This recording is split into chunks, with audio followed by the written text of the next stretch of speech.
Hey everyone, welcome to the Human Cloud Pod. So today we have Nuri Demirci Lopez, Principal PM at Microsoft, as well as an author and professor. Now, Nuri is the most perfect guest for this exact episode in this exact time. If you didn't see, we acquired People GPT, a technology-led talent community, and the reason is very, very simple. We believe that talent leaders need to lead this technological transformation that we're all in. Whether it's AI, tomorrow it might be stablecoins, you name it, we all know talent is what's by far most important. But talent leadership, and here's where Nuri comes in, talent leadership does not need to mean that you're going down the CHRO path. You could be a PM, you could be a CMO, you could be a CPO, you name it. It doesn't matter the actual function or role. What matters is, can you leverage technology in a way that puts talent first? And Nuri is exactly that. So as a principal PM, Nuri leads what I would argue is the most innovative customer experience out of every single enterprise. He also has been on the forefront of how to leverage technology in a way that puts talent first. And so we're going to talk about one of his recent innovations in his ability to create a digital twin. Now, he's also written a couple books, he's a professor, but most importantly, he's really figured out how to navigate and how to harness the human cloud. Now, without further ado, let me introduce you to Nuri. Talent platform CEOs, I got a question for you. How in the world are you mobilizing every single person on your team? I'm talking about employee 23, who's been here for 2 years, as well as employee 86, who just joined last week. How are you powering them to drive their own onboarding, their own conversations, and really accelerating their time to be future work and flexible talent experts? Well, listen, we have an exciting solution for you. We call it Knowledge Hub. Knowledge Hub is literally everything that you and they need to drive flexible talent strategies and to evangelize to their clients and their teams what in the world flexible talent is and why they should care. Now, technically what it is, it's a daily briefing. So every single morning, Knowledge Hub members, they get the stats, they get industry challenges, they get figures. There's also quarterly reports that only Knowledge Hub members get on the state of talent. We're talking talent, external talent, technology, policy trends, you name it.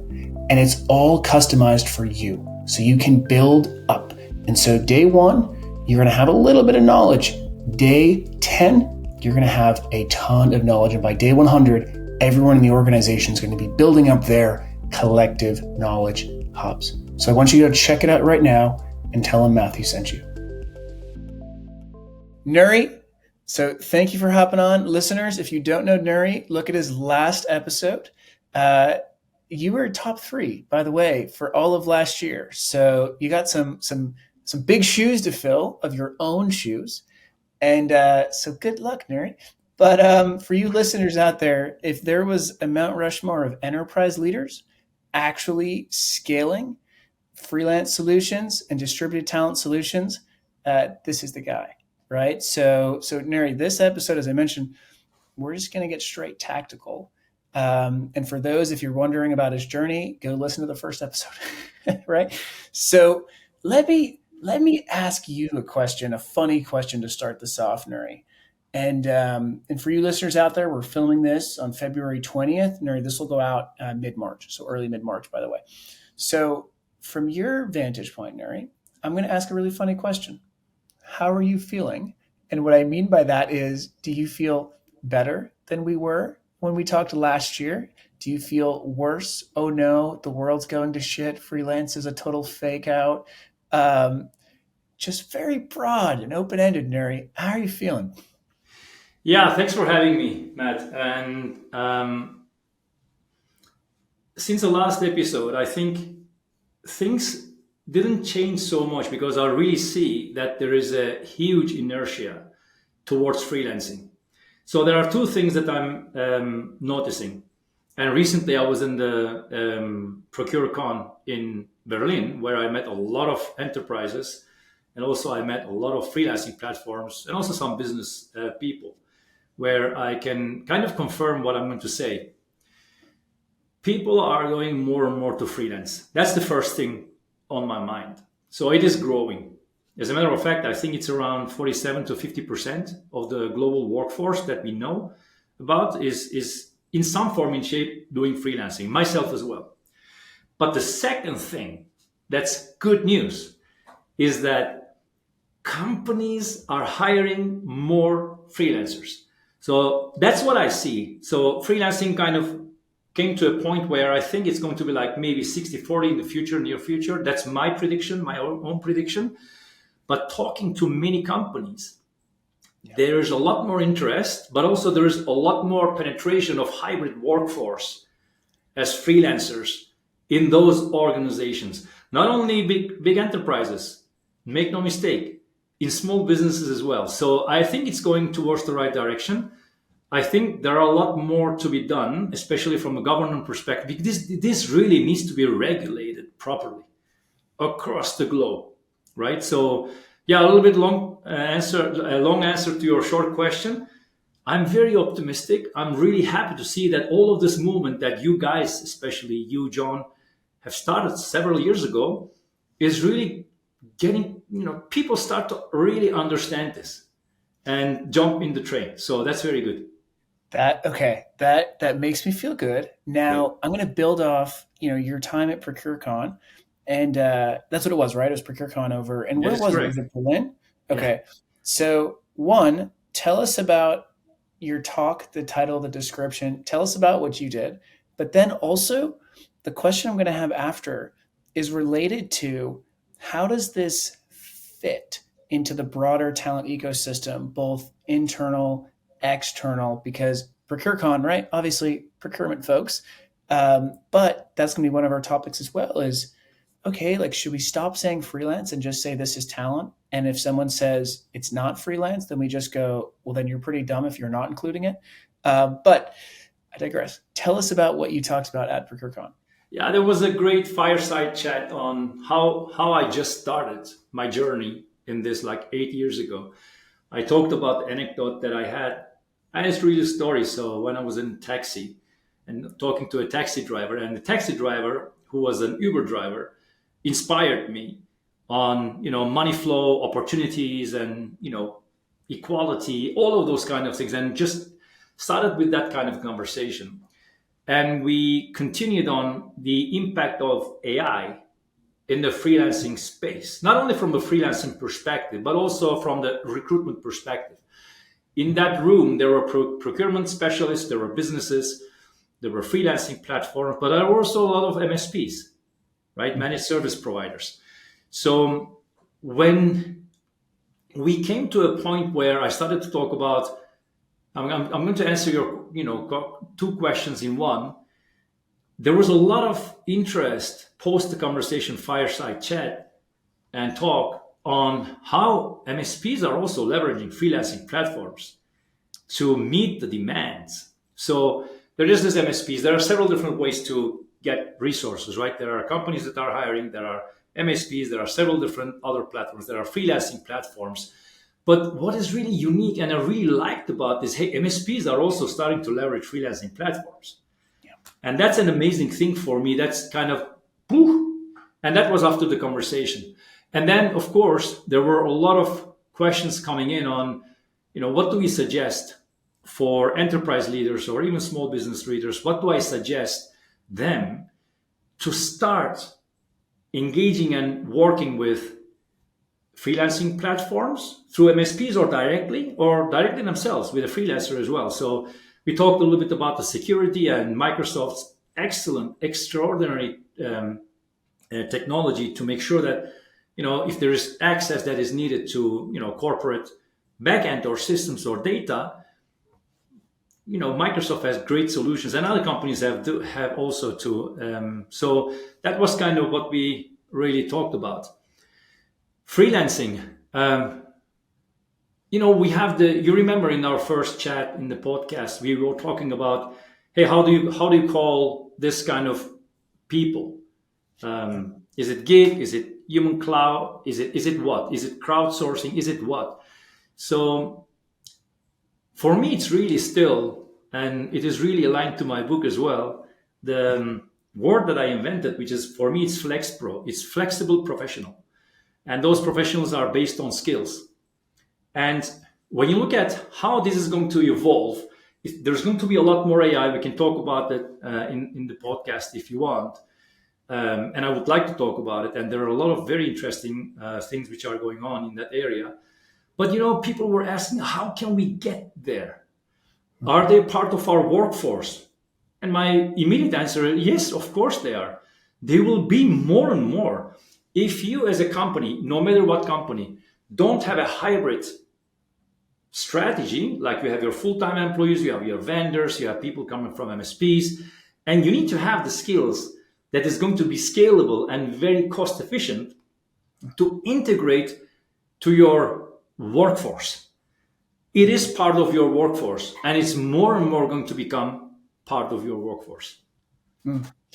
And I love. Let me. I think this is a good place to talk a little bit about what you're doing, because I think one of the aspects that I'm going to say kind of lands, and I'm going to use a little bit of a U.S. tilt, a little bit, but not really. I think that when we look at AI, when we look at any technology, I'm going to go back to as much as like when we look at the first invention of fire, right? And if we wanted to maybe we'll get into the steam engine, but it's all about creating leverage, meaning enabling the individuals to do more with less, right? And that's like the core of Microsoft is empowering, right? Like that is a word that has not changed for a while, and nor will it change. And if we look at whether it's a freelance workforce, an AI agent, whatever it is, it's all about leverage. And you are the definition of what can be possible if you give your employees the ability to have leverage. Because most companies, and the way that most hierarchies are structured, is look up, follow the checklist, and don't look out, right? But if instead you say, here are tools with an S, and literally like the core of Microsoft tools empowering, but if you give your employees the ability to do more with less, then boy, are you going to be surprised and fascinated and happy with the potential results of what they can create. And so with that lens, give our audience a little spin of what your day job, right? Of what your day looks like, because their eyes are going to pop and they're going to go, holy shit, we can have one person take on that amount of leverage. But so tell us a little bit about what you're doing. I'm doing a lot of things as everyone, right? It's a busy life. But the main focus area is really making sure that we have, especially on the area of era in the field of Microsoft 365 and Copilot, our freelancers are talking to our customers. They're solving their issues and problems. But on the other side, they are understanding what the customer needs are in their business, in their lives. It can be even the personal lives of those individuals. But they're trying to understand what they're trying to achieve so that with our technology, they can be a lot more successful, more productive. They can save their time, and they really can focus on what really matters for them. That's the key. But in order to do that, it is not enough only to have that talk. Many times our customers talk to our freelancers and they say, hey, look, I would like to do that. And then you go, hey, we don't have a product or capability to be able to yet address that. And then we bring this to the product teams and we say, hey, look, these are the things that are missing in Copilot, in SharePoint, in Outlook, in Word, what have you. And our freelancers not only provide guidance on being more productive to our customers, they are being useful to build those products. And that's kind of the key. For that, we enable our agents or our engineers, freelancers, workforce, better said. We empower them with powerful tools like Copilot so that they can drive the conversations, they can understand the customer, what they're saying better, even translating the conversation into a different language. Because as a freelancer, you don't need to necessarily speak English. because then only people who speak English would have that opportunities and be able to be part of that workforce. Yeah. Hence, and so Copilot is helping people who don't speak English, but they need to speak English.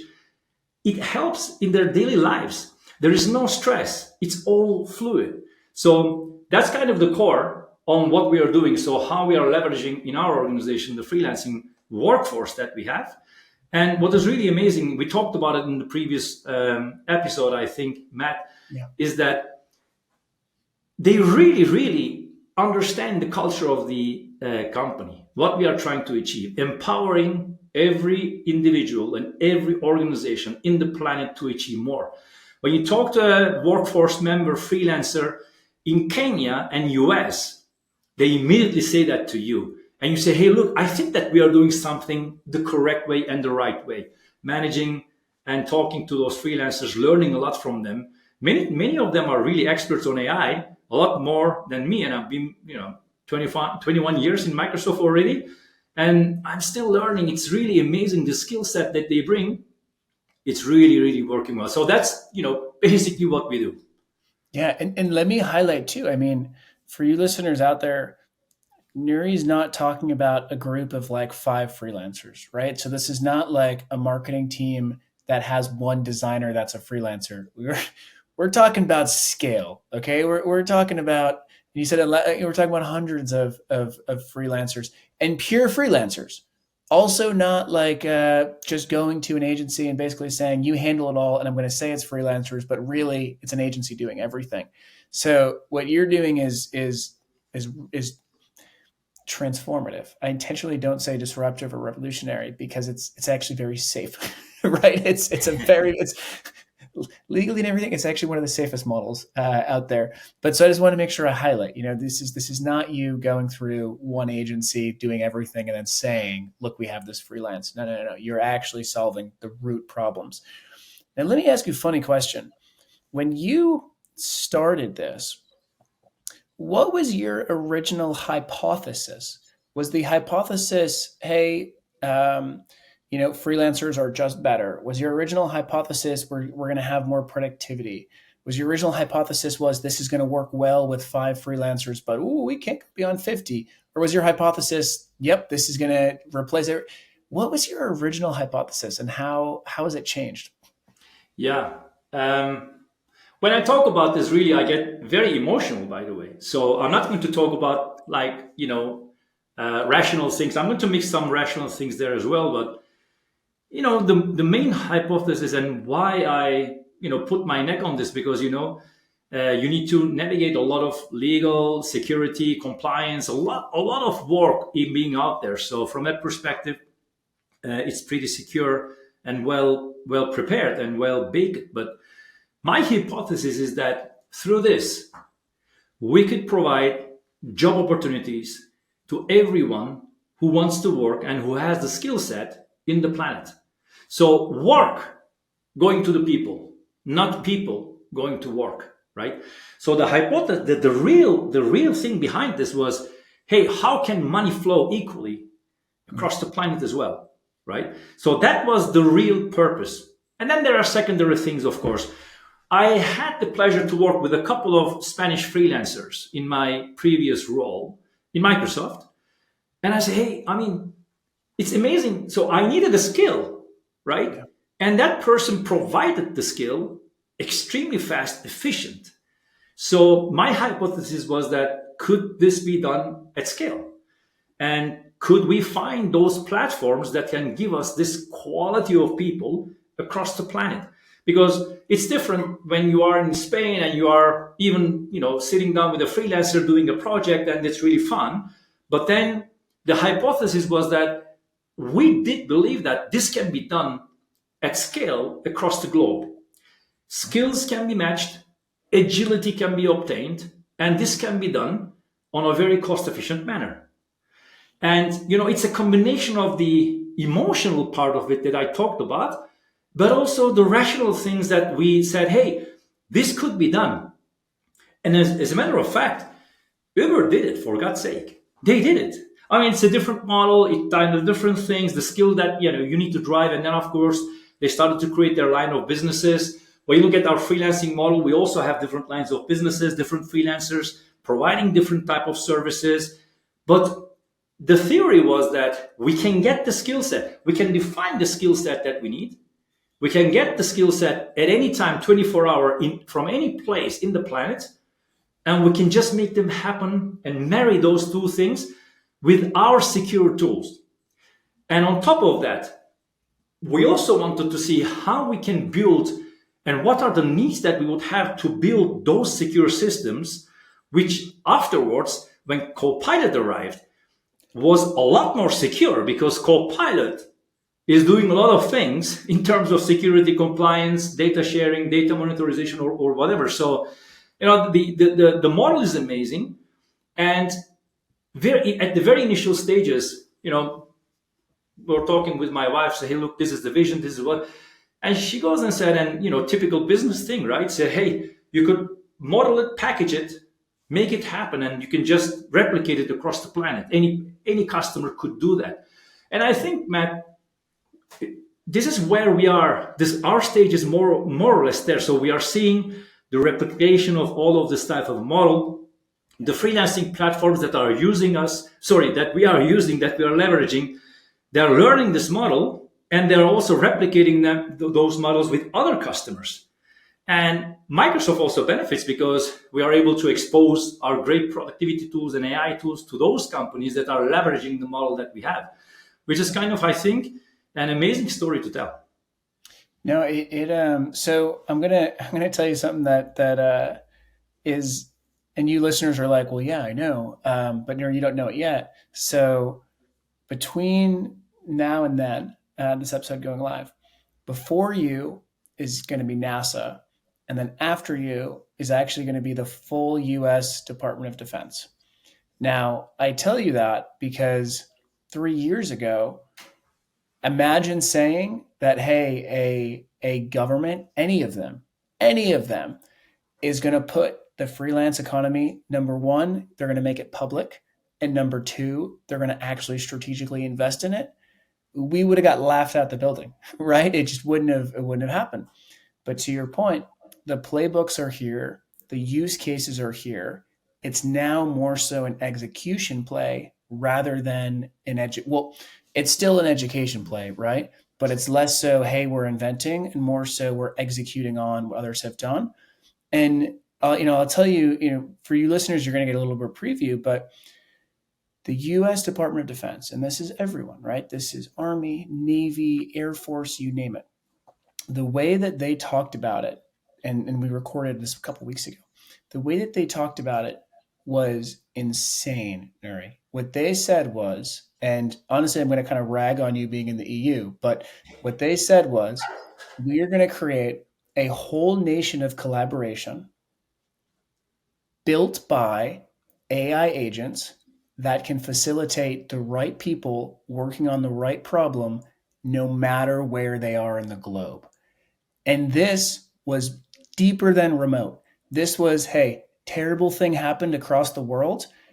Data analytics matched the right person. Get on a plane, go. We'll be there in 4 hours, right? That is fucking insane, Nuri, that we are at that stage of the industry.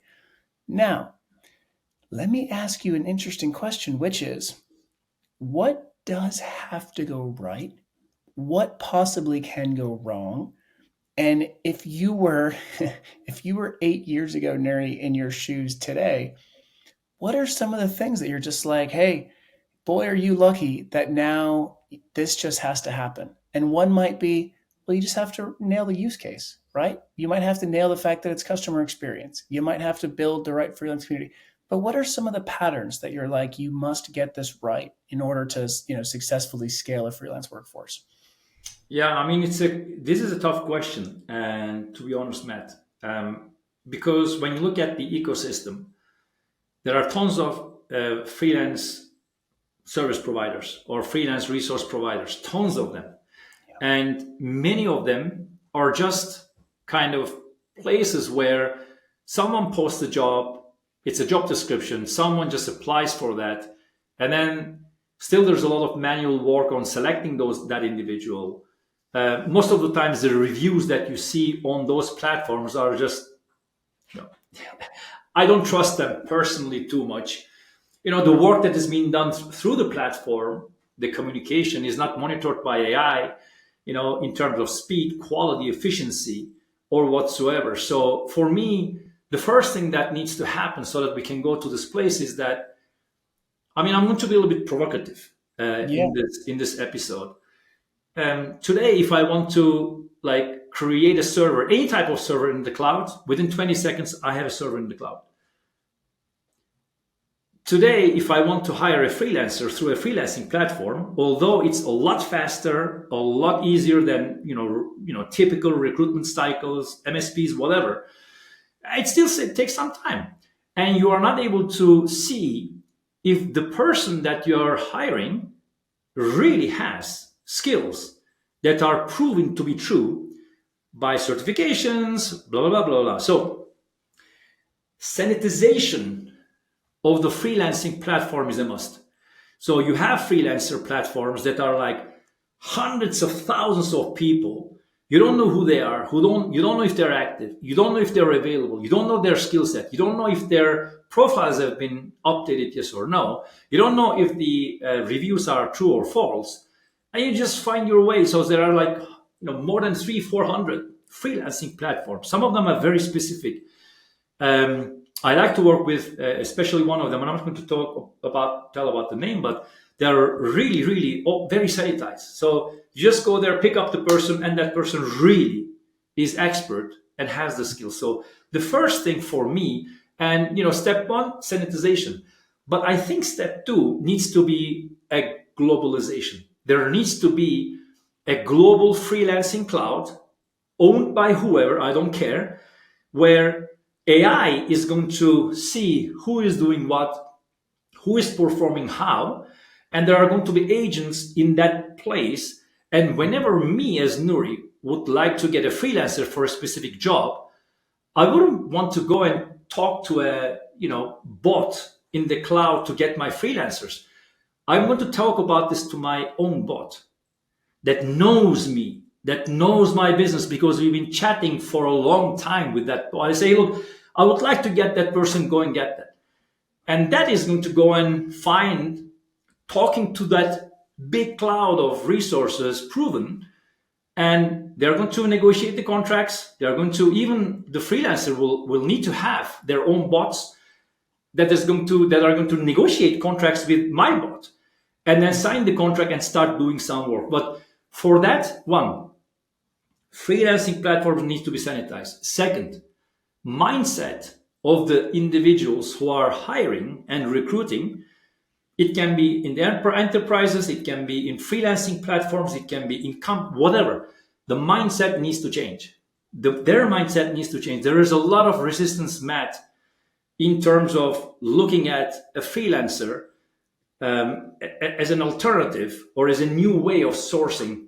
So that needs to be changed. The third thing, which is really important for me, is that, hey, the governments need to sit down and have a global approach. And how do we define that workforce? What are the benefits that governments give to the workforce?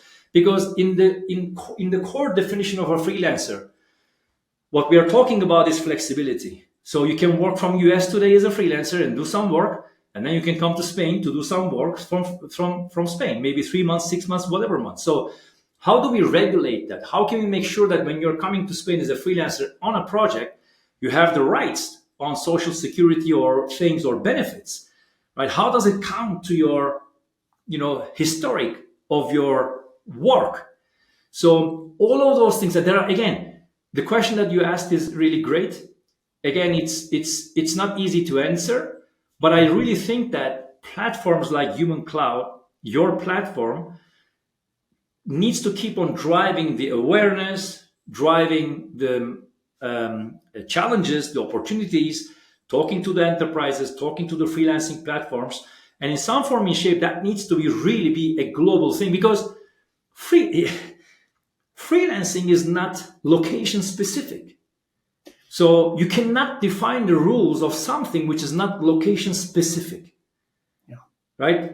It's worldwide. So it needs to be, from my perspective, done at the world. So I don't see this coming, from here to 5 to 8 years. To be honest, AI is going to help us a lot, and there needs to be a lot of startups coming to do some piece of the work, so that they can slowly facilitate the environment, the ecosystem, so that we can just move forward. Again, I don't know if I answered your question yes or no, but these are kind of the things that I'm seeing as needs, so that we can go and keep on building and changing.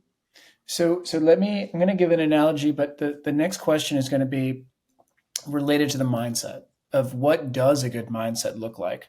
And so, before I say that, there's one analogy that I think you listeners, if you could, if you're driving, don't close your eyes, but if you're working out, put the weight down. But so if you close your eyes and you imagine, literally, if you went and you bought a car and all that showed up were the parts, right? And you went to your driveway and you looked and you were like, yep, that's an engine, right? Yep, those are a couple seats. All right, that's a radio. But none of it was connected. And it was up to you to do all the connection. Well, what would you do? You wouldn't, right? You would get on the street and you'd go to a different dealership. Now, with that said, let me up the ante on the analogy. This isn't the first time that we've had to deal with labor at scale. And so instead of doing it yourself, maybe you said, hey, government, that car I just ordered, can you put it together for me? And then 10 years from now, it's built on inefficient and parts that are just not good as what they could have been if you waited until you had Copilot and yada, yada, yada. And that's part of where our industry can sit, is that there's a question of, all right, do we build this net new, building it exactly how it should be built, or do we look at the existing enterprise talent systems and go, ooh, that's a lot of tech debt. That's a lot of just hiding things under different agencies, right? And there's two different functions, HR, procurement, that usually kind of handle that. So I want to throw that analogy out to kind of preface the mindset question, because Nuri, how do I say this? I struggle whenever I read self-help books unless someone's already succeeded. And fortunately, when I ask you this question, you've already done it. So the mindset that you tell us, we can do the certification check mark and know it's not full of shit.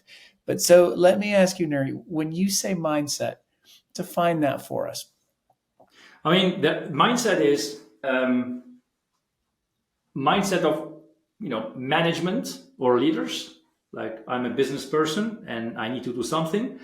And the mindset of HR, procurement, legal teams, mindset of the freelancers themselves. We can talk about that. But also the mindset of freelancing platforms.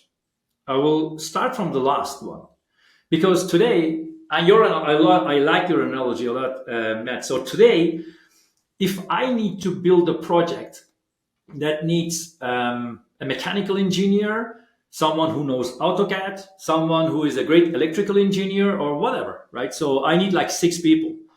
Today, in all honesty, I don't have the knowledge of any platform that exists that I can define the project.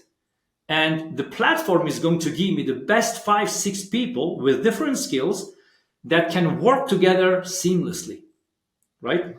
I need to go one by one, select those individuals, and hope and pray. My mother does it a lot in the church. That persons are going to work well together and along the way. So the mindset of the freelancing platforms is the mindset that first needs to change. Because you know what? What I've been observing is that industry and businesses and procurement have been moving faster than what the freelancing platforms currently today can offer. There are freelancing platforms that offer a small thing. That is great. There are other freelancers that are offering a small other thing. That's great, right? Let me give you another example. So you get a freelancer, and that freelancer needs to do his design. You can do the design by AI, by the way. But imagine that it's just for the sake of the example. Or translator. Someone needs to translate something. Hey, couldn't a freelancing platform change their mindset to say, hey, look, I better enable for a short period of time that translator, that freelancer, with some AI tools that can make that person a lot more efficient, and the customer is going to be super delighted.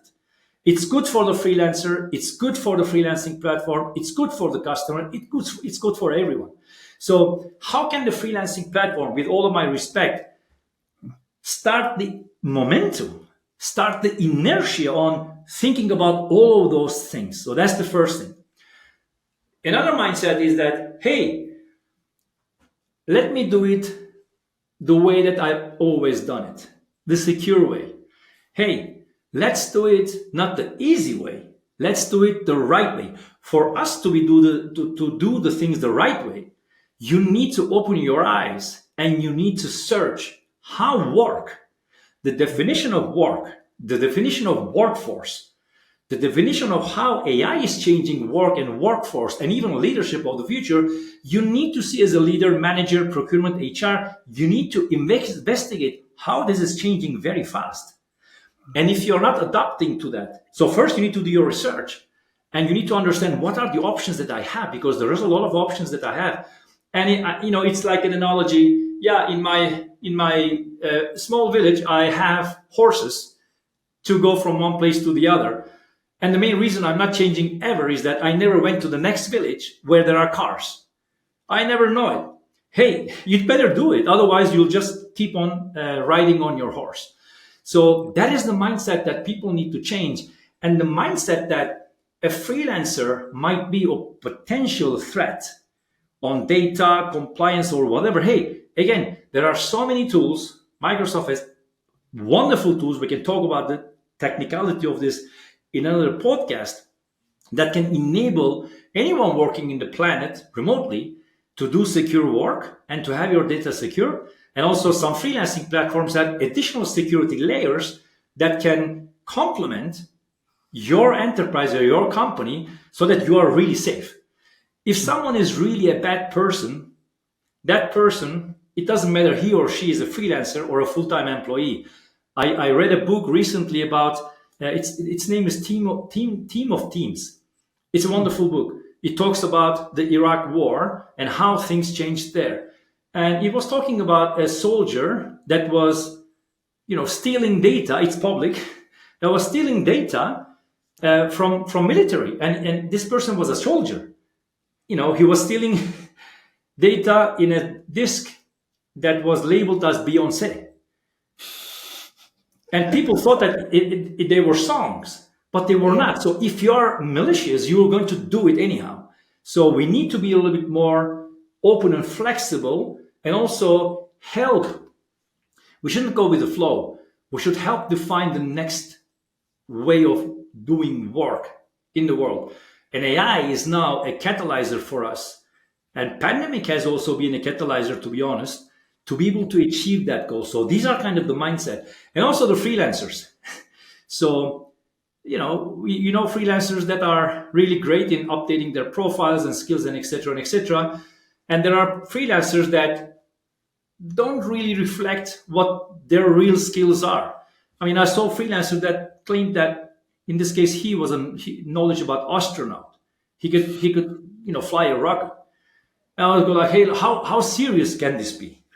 Yeah. So it doesn't help, if you know what I mean. So yeah, we have a lot of funny stories like that, Matt. It goes back to your your first point of sterilization, right? And whether it's through certification or you name it. And I do really want to double click on your point about, if there's a bad actor, freelance is not unique to that bad actor. If anything, freelance has way more controls and protocols and ways to mitigate and limit. And I mean, one of that is just the fact that there's transparency, right? Like and this is where, if you look at the current state, freelance 1.0, freelance 2.0, whatever we want to call it, but the current marketplaces aren't necessarily built for trust and validation to be the core the core value proposition. It's more about, hey, find me someone. And I'm not gonna. I feel bad for a lot of V1 marketplaces, just because I'm like, oh yeah, you built what was needed then, but Yeah, it's been 20 years, right? So, Absolutely. so it's good for a place of love, not you must do this.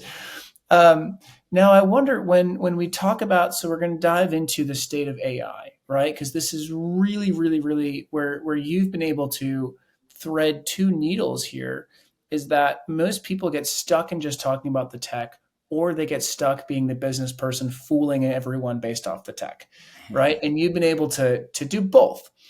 And I do have one like kind of question in the back of my mind, which is if you are the VP sitting in a large enterprise, do you have to become the AI expert, or should you be hiring fractional slash flexible slash freelance resources that are? Just a heads up. That's one of the questions in the back of my mind that we keep getting, by the way. And I will say, and I do usually feel bad for these VPs because Nuri, shit's moving so fast, right? Like if whatever you guys did at Microsoft yesterday, and literally the headline I saw was Microsoft creates a new type of matter. I mean, right? Like who knows what's going to happen tomorrow in terms of the speed of this stuff. But so what is your state on, or what is your stance on the current state of AI slash tech, and how in the world can these business leaders harness it and not get replaced or disrupted by it? Yeah, I think it's a good question, and also it really goes back to the mindset, right? So, if you're a VP and electricity is discovered, you cannot you cannot sit down and not be aware of it, right? You need to be aware of it. You need to know at a very high level what are the capabilities of an electricity. You don't need to be the creator, you don't need to be the innovator, but you need to know, be aware of what's happening. And when you are aware of what's happening, you need to go and hire that person. It can be one person, 2%, or 50%, it doesn't matter, to embrace it, right? So you need to have the awareness. So you cannot sit down and say, look, the world, it changes, but I'm going to just, like the bird, bury my head and not do anything. You need to be aware of what's going on, especially in the technology space. Um, I don't, I cannot imagine any VP, CEO, or whatsoever who are willing to stay on the business and not being curious and aware about what are the things, at least at news level, right? There's a quantum chip. There's this, there's AI. AI can do this, AI can do that. Normally, any VP or any CEO, whatever, they need to grab that. You see, the danger of hiring a full-time employee, you can do what you want, right? I'm not telling people what to do, but for me, the danger of going and hiring a full-time employee for something that you possibly know that in 3 months is going to change, and that person's capability possibly will not meet the need. And either you need to fire that person or you need to train that person, which is additional investment. It doesn't make a lot of sense to me, especially in this kind of field. For me, it's hey, grab the best, Yeah. grab the best, fractional freelancer, and say, hey, look, analyze my business and look at the latest trends, latest technology, and see where we can apply that. And then when we start applying that, you don't need to go and hire full-time employees that are already aware of all of that technology, productivity tools, and etc. and etc. You just keep on hiring freelancers, right? For midterm, long term, or whatsoever. Of course, there are some jobs where you need to have full-time employment for specific reasons, like on site, the government's really confidential things. I really get that. But for the rest, Matt, I think that needs to be kind of the mentality of and the mindset of the VPs and how they should really approach that. So be aware of what's going on at a very high level and to embrace it. Get as fast as possible the best person who has the skill. He or she can be in India, in the US, in Germany, or in Spain. It doesn't matter, right? So be aware of that. And one more thing, which is really interesting, is people need to understand that thanks to freelancing, you can run your business or your strategy 24/7, right? A full-time employee is not going to work 24/7. It's going to be very expensive to hire people in very different countries, different regulations. full-time employees, 3, 4 full-time employees working back to back. So freelancer and freelancing for us has been really very useful because you can, while you are sleeping, your business is running and producing, right? And you can plug in, plug out, play with it, restructure it, move it. It's so flexible, it's so agile, it's so fluid. It's like liquid, right? It feels where you put that. It's not like, rigid hiring models and rigid way of understanding or not understanding the technology. Imagine that you're a full-time employee in Spain, right? And I'm going to shut up. Imagine that you're a full-time employee in Spain in any company that started to work like 35 years ago. That person never updated himself or herself, never willing to update himself or herself. What are you going to do with that person? You need to pay hundreds and thousands of dollars to dismiss that person if you are ever able to. You want to train that person, doesn't work, right? Maybe it's really coming from the and believe me, there are still a lot of, like, with all of my due respect, there are a lot of people that say, look, I've been here 35 years. I'm not going to learn anything. I just want to retire, or I just want to get terminated, especially in Europe, because I have a severance, I have a package. Why do I need to care?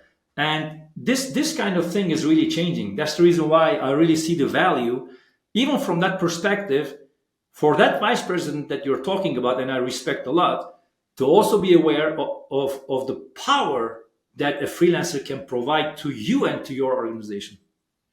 It feels like, so actually let me ask you this, as someone that's always been on the cutting edge of technology, is there an analogy of a similar technology that feels like what I'm going to say?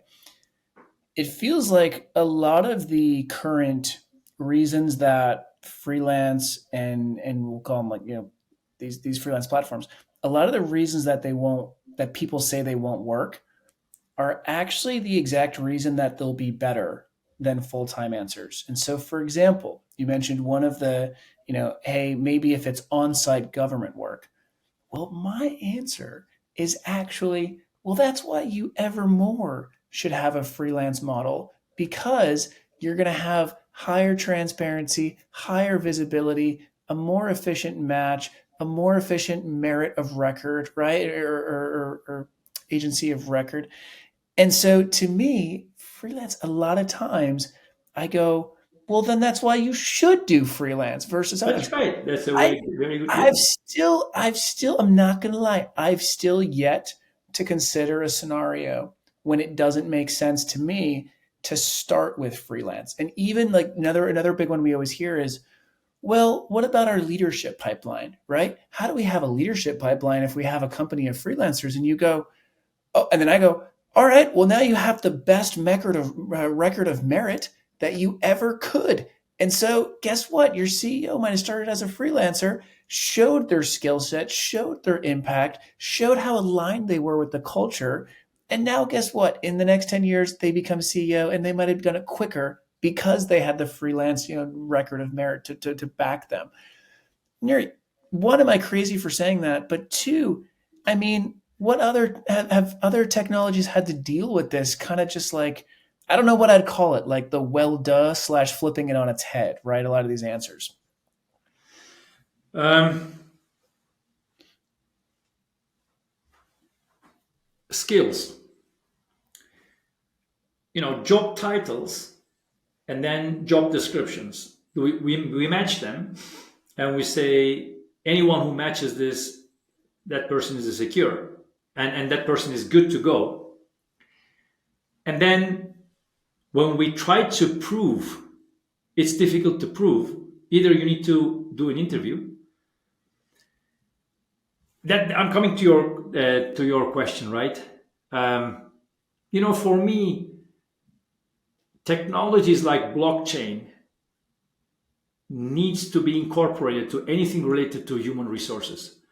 So, you need to have your security blockchain securely. Now, I don't know if the quantum chips and computers can break that. That's a different question that we can I was gonna, discuss. I was gonna say you would know, well, but yes, that's Yeah, the next podcast. yeah, that's the next podcast, and I need to learn a lot. But as we speak today, I think everything pretty much that an employee or a workforce person does should be blockchained. Mm, Only then, if someone comes to me, I'm in the government, top secret, high, whatever. Only then, it's my personal opinion, right? Only then I would say, okay, I trust the person. That person comes with a blockchain, security, compliance. Everything is completely great. The skills are proven, efficiencies are proven, everything is proven. I just get that person, and then as that person operates in my environment, AI is checking the performance of that person, attitude, working hours, stress, health, whatever, right? And it keeps on going to the blockchain of that person, so that person, and that's going to be great, because if that worker would like to get to the next role and would like to maybe climb on their career, that better always be ready, work good, and have a great performance and outcomes. So, this is the thing that I really think that we are missing that part as well. When you're talking about the previous question, hey, what needs to be done? I think there needs to be like the global cloud of freelancing, and AI supported. AI is talking to each other, but also all of the skills blockchain in some form and shape, and also security, like the security checks and background checks and everything like that. So that would be kind of the answer to the question that you yeah. were asking. And the other question I just forgot. So ask it again, if you remember that, of course. Well, yeah. Now you're requiring me to remember it, and let me log into my Copilot to see. What question did I? What question did I? Right? What question did I ask? The problem with me, Matt, and people that know me, is that you start talking about something and we end up talking about we covered that, but we always end up talking about something different, or telling like great stories. So yeah. No, listen, we got one more question, which I know is very, very, very something that you're very, very passionate about. And going back to, because it actually puts a wrapper around this whole episode, puts a bow in this episode, right? And going back to like the car analogy of putting a bow in the car, I know one thing that you're very passionate about is how do we get every single person opportunity, not a job, right? Not a task, but how do we give every individual on the planet opportunity? The last question that I have to put this wrapper on is, what is your recommendation to the freelancer, to the leader that's both a freelancer and a leader? What is your recommendation? I'm just going to leave it as simple as, to the individuals that truly are the ones driving this transformation, right? They're the ones that are working as a freelancer, working on a freelance contract, building their freelance business, right? Because they're all independent solo business owners. What is your advice to them? Yeah, I'm going to answer you, if you allow me, with a story. Can I? Nuri, I'm now over on your time. So I got all the time in the world. This is 100%. I know that you're getting pings left and right. So listen, there is this guy. I hope that all of the listeners know the very beautiful, super cool, beautiful cathedral, which is La Sagrada Familia. La Sagrada Familia is a cathedral in Barcelona. It's a very special. If the listeners didn't ever visit it, I'm sure everyone heard about it, but check internet, and if you have the time, go and visit it, because it's not because of Christianity, church, whatever. It's a masterpiece that's still being built. So early stages of La Sagrada Familia. Imagine this. Just picture this. Early stages, tens of hundreds of years ago, La Sagrada Familia is just being built. Gaudí has a vision, and Yeah, that's great. Thanks for bringing it up. I'm keeping it in the background just for you to keep going. Great, Exactly. great. So picture this. Picture this, that you are just there. We just go back in time, and the early stages of building this masterpiece. Imagine that you're watching two bricklayers laying bricks, one on top of the other. Two of them. One here on the left, one here on the right.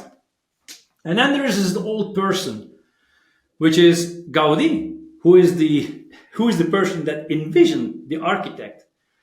And he is walking, and those two workers, they don't know that this person is Gaudi. So he is walking down the street to visit his masterpiece while it's being built.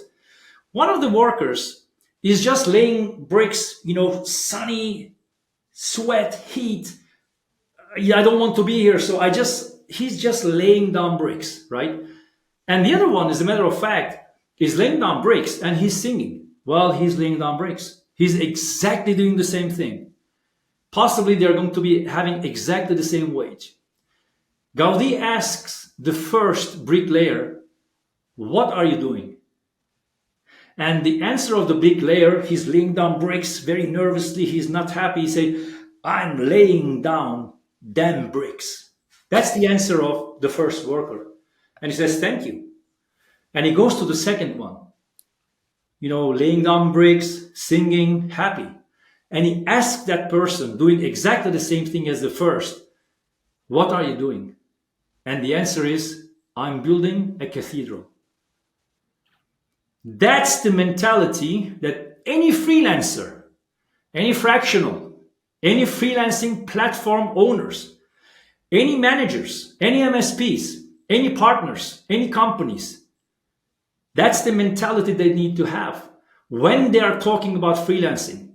It is just the early stages. We will continue to build a cathedral. Nuri, that was beautiful. So now I'm going to shut up and I'm just going to ask to our listeners, where can they find you? Where do you want them to go right now? Well, I'm on LinkedIn. On LinkedIn, my name is Nuri Demirci Lopez. I'm on LinkedIn. You can find me there. You can connect me there. We can have great dialogue. On the other side, in my LinkedIn, you can also see my personal. I'm also a freelancer. So I help companies, organizations, just like you do, trying to build that cathedral together with people, very smart, very good people like you. So if you want to have that side of a conversation and have a talk, in my LinkedIn page, there is a link to my, as a freelancer, services, and there's a contact there, and there's an email there. You can find me. It's a long kind of an email, so it's difficult for the listeners to remember. And if you want to know what is just inside of these 2 ears in my brain, I have 2 books. You can also go to Amazon, look for my name, and try to get that books. It's about future of work, also the future of leadership. Now, these are the ways that people can engage with me, and I always respond, to be honest, like you, just like you. I love it. And listeners, you get 3 free books. Okay, so we're going to do a little raffle.